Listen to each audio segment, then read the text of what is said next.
Hello everyone, greetings from National Skills Network.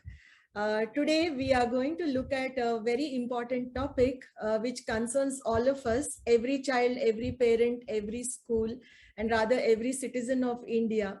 This is something to do with the current focus on vocationalization of school education.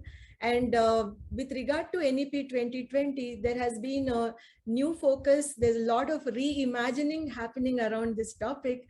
So we thought we should have the expert from this domain and none other than Mr. Raj Gilda, who's agreed to give us some time today for this conversation. So welcome to this conversation, Raj. Uh, yeah, for our audience, some of you must have, watched him speak or, visited the website of his organization. He leads Lend a Hand India. He's the founder of Lend a Hand India, and they have been doing phenomenal work in the area of school level vocational courses for a very long time. So I would like to get started by asking him about the story of Lend a Hand India. What would be the highlights in the journey so far? So Raj, please tell us more about the organization and the impact. Yes. No, first of all, my sincere thanks to you and the National Skills Network for inviting us for this conversation. I think NSN is doing a great job of creating awareness about vocational training, vocational education, and happy to be part of this conversation today. Journey of Lenda in India began like almost 2006-7, so 13, 14 years back, when vocational education or Skill India or Make in India were not the day-to-day words that we speak about, today. We started literally with 2 schools, half an employee and a 20,000 rupees budget, so things have come a long way in 15 years now, I must say. And I think the feeling very satisfied or very, very happy about the fact that, when we started in 2007-8, we had to actually sell vocational education to people. People will say, oh, I need to study math, I need to study science, I need to take away, space on the school timetable and all that. Why vocational education, in this, right? So I think we are in sort of, April 2022 now. I'm very, very happy and very glad that abhi vocational education bechna nahi padta. I don't have to sell vocational education anymore, It is more about that how do we make it happen, the effectiveness of it. But the basic premise, or the necessity for it has been accepted now, right? So it's a very gratifying for us at Lenda in India that we have reached this stage, sort of, now here. Thank you. Yeah, and with reference to a few of the initiatives, which we published on NSN from Lend a Hand India, I remember a couple of occasions like Children's Day and some other occasion, we got very inspiring stories from Lend a Hand India. So as you said, the fact that, you're saying that you don't have to sell this concept of vocational education means that, you put in a lot of effort and the impact is really showing. And today, I think we have reached another level, where we are saying that vocational education has to be mainstreamed. So what do you have to say to this? Because we from NSN, we keep track of a lot of developments. We speak to a lot of people, and I personally speak in forums and I try to learn where people are. So one point which I feel is maybe you're the right person to tell us about what exactly is the framework for vocational education in schools. Like, the NEP is saying, we should have internships from 6 to 8 standard, bagless days, and all these interesting things, apprenticeships, all those things. So can you please tell us a bit more about the framework? I'm sure many will benefit from this. Sure. Yeah. Yeah. I think, sure. I think first of all, let us understand what does mainstreaming mean, right? In this, because we know that, so far, vocational education is only for a maid's daughter or a maid's son, not for my son or daughter, right? Which basically meant that there is some kind of a stigma, there is some kind of a special institution where one will go, but not in my school, in this, right? So the whole idea behind mainstreaming is that it should be part of everybody's education. So whether it is a CBSE schools, whether it is a state board school, whether it is ICSE school, it should not really matter, and vocational education as a part of the applied learning, especially when we are looking at the grade 6 to grade 12, which is the focus of the national education policy now. It is about how do we, apart from the employment and livelihood, how do we also learn from vocational education, from the academic perspective and life skills perspective as well, in this. Now, in terms of the current, current setup of vocational education in the country, so majority of the schools are in the government schools, sort of offering it. And within that as well, majority, close to about 10,000 plus schools are offering vocational education from grade 9 to grade 12 under Samagra Siksha. Under Samagra Siksha, there is a scheme called vocationalization of school education, under which one subject out of 5 or 6 subject that you are taking in grade 9 and 9 to 12 is being taken as a vocational subject. There are some states where it is an additional subject as well. So it depends on, which state you are looking at. But what is important here is that it is part of the, a scheme of subjects of the state board. It has a state board exam. There is a NSDC, or Sector Skill Council certification as well. There is a workshop and tools and equipment being set up in the school. There are 2 vocational trainers, corresponding to the 2 subjects which are being taught, are also deployed, right? So in a way, and the guest lectures and field visits and, all those are part of the curriculum or the scheme as well. So all the, I would say, elements which are needed for a successful vocational education scheme are already there now, right? I think the question now is that, and it's already there in 10,000 plus schools, which is not a small number if you look at it, from a something new which is about to happen.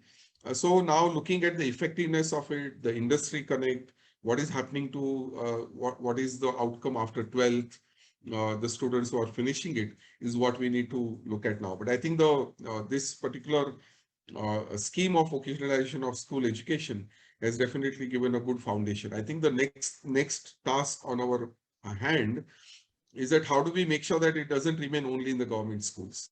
Because otherwise, we are going to again, add to the whole perception that this is only for the government schools and not for the, private schools, or not for aided schools, or not for CBSE schools and all that too. And I'm very glad to share here on the forum that CBSE has also taken a huge step towards introducing skill education in the schools, today under the leadership of the current chairman as well as the current director for, the skill education. I must say that CBSE also has been, putting in a lot of effort, which is really important because as we know, many of the CBSE schools are privately funded. They are not government schools. Yeah. And when vocational education is offered in a private school, that is a signal to the market, right? That yes, this should be done by all and not just by some government school students or only poor students or those who are not academically inclined here. Yeah, I think this is going to go a long way in breaking that stigma or the status quo, which otherwise would have got reinforced, right? Yes. Yeah. Without this, I think at this point, maybe you can also tell us, because a lot of people today have a certain kind of an apprehension. They feel, okay, where will we get teachers from? Will we be forced to, have these courses in our school? And what will be the impact on students who are coming from, let's say, well-to-do families? What will their parents think? There are a whole lot of questions. So maybe we can learn a bit about, from Lender Hand India, from your journey, what has been the model? How did you manage to overcome few things? And, so probably some things like this will help us. Sure. So I think, anything which is new Yeah. has to be sold, right? I mean, whether it is a new smartphone, new laptop, new gadget, whatever, we are not going to buy it just because somebody is telling us to do, in that. The seeing is believing, So I think the very first step has been seeing is believing. So I think very thankful to our initial set of schools, which sort of took up the mantle to sort of, do this. So, and our experience has been so far that the parents have actually moved on, frankly. They are very much in favor of vocational education. It's just that we haven't been able to demonstrate to them what it can look like, and otherwise too. So our experience has been that once you, the year one is little difficult because nobody knows what exactly this, this thing is going to look like. But once you set up the lab, there is a vocational trainer, then there's internship happening. The students are going on field visits, there are guest lectures and all that. Suddenly the daughter or the son of that parent is going back home and talking about it. कि ये आज मैंने ये किया. This is what I did in the school. That is what I did in the school and all that. So, and we have seen that the enrollment in the school is going up, the dropout rate is going down, attendance is going up in the school as well, especially for the vernacular medium students. We all know that vernacular medium, the schools are facing the enrollment issues, and we have seen, day in and every time, whenever vocational education was introduced, it has led to the increase in enrollment, increasing attendance as well, which is direct actually reflection, almost like a real-time reflection of acceptance of vocational education, per se. Now, in terms of the resources required and otherwise, right? And I think there is a long way to go. Currently, all the qualification and resources required, whether in terms of trainer qualification, whether in terms of the tools and equipment, all that, we are following the NSQF National Qualification Framework Standard, the qualification packs, which has been developed for 18 plus population.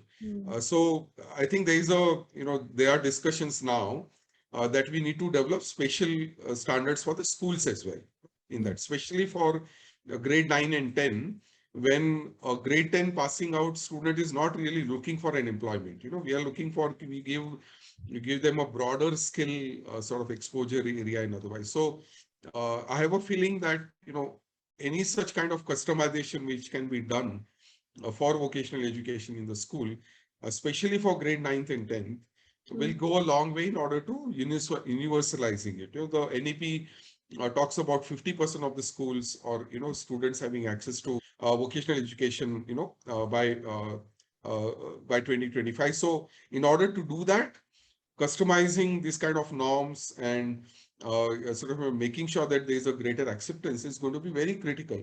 Right. Because, and especially as we spoke earlier, especially for the acceptance from the private schools, because they are not going to have resources which are being given by the government and otherwise, which are required currently in order to make it happen.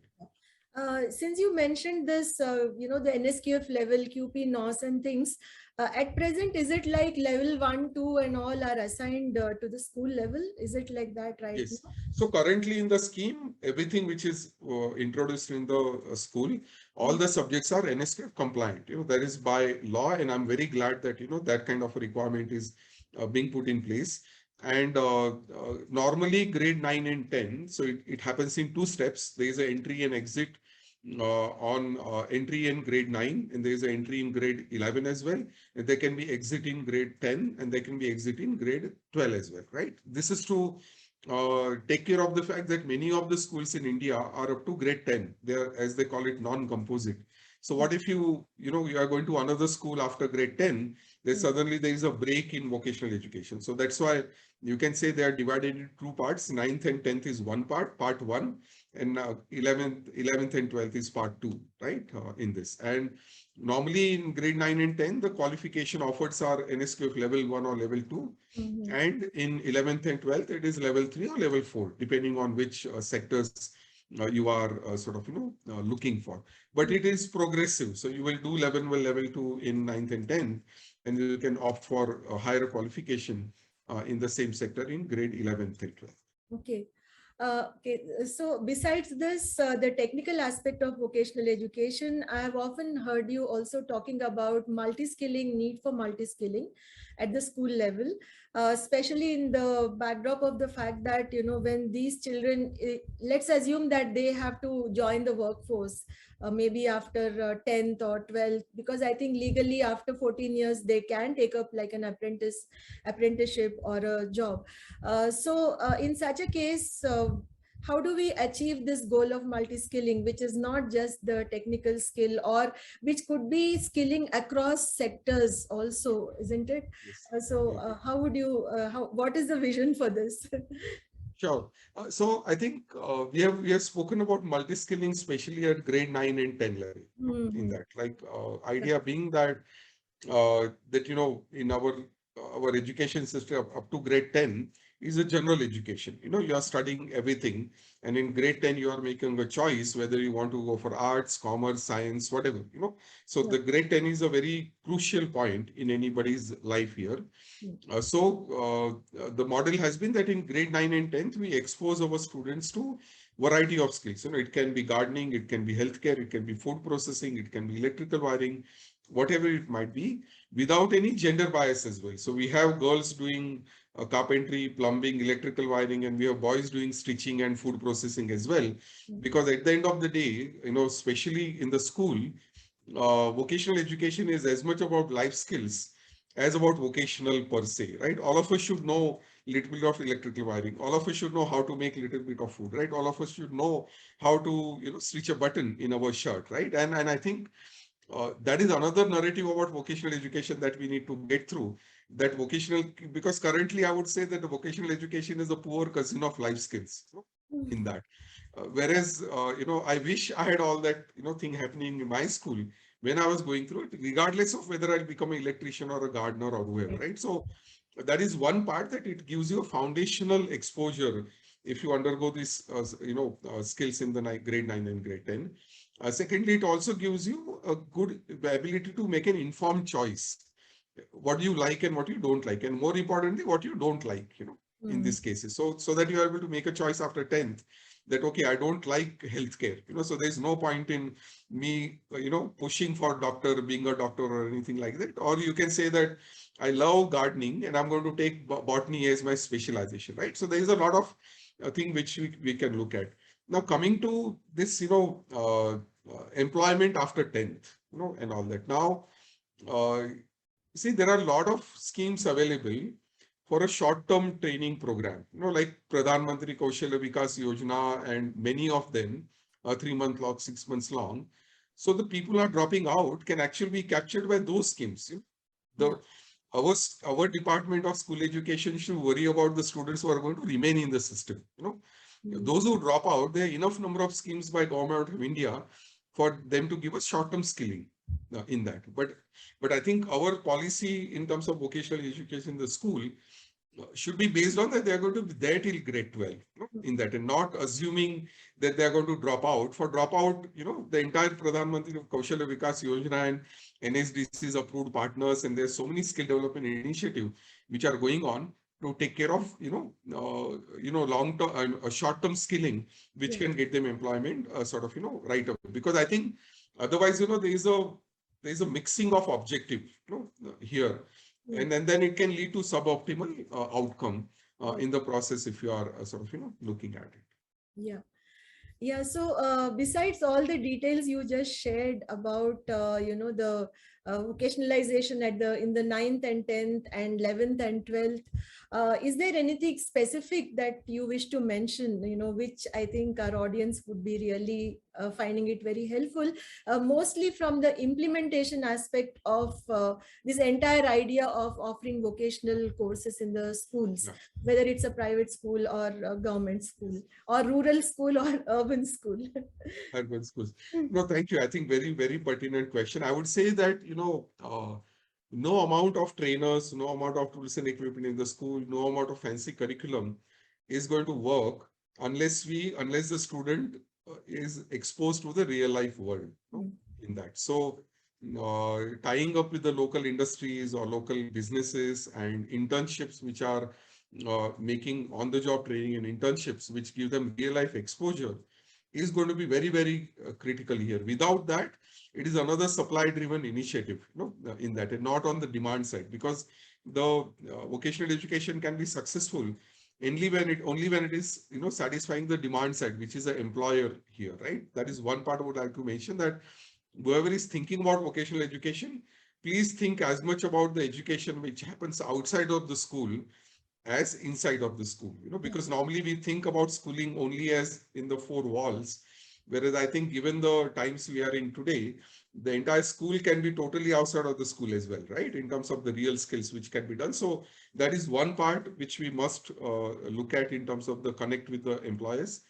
Uh, Secondly, whenever we say employer or industrial visit, we think only about organized sector. Organized sector is hardly probably, there are various, studies that, but the figure ranges from anywhere from 10% to 25% employment, right? The remaining 75% at minimum is with the small and micro enterprises in informal sector, right?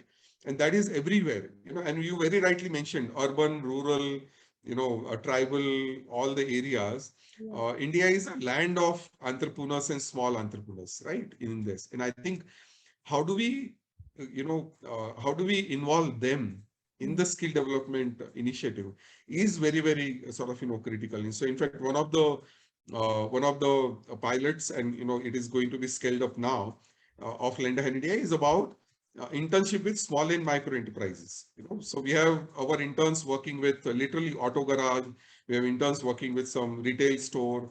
We have intern sort of who is working with a newspaper stand.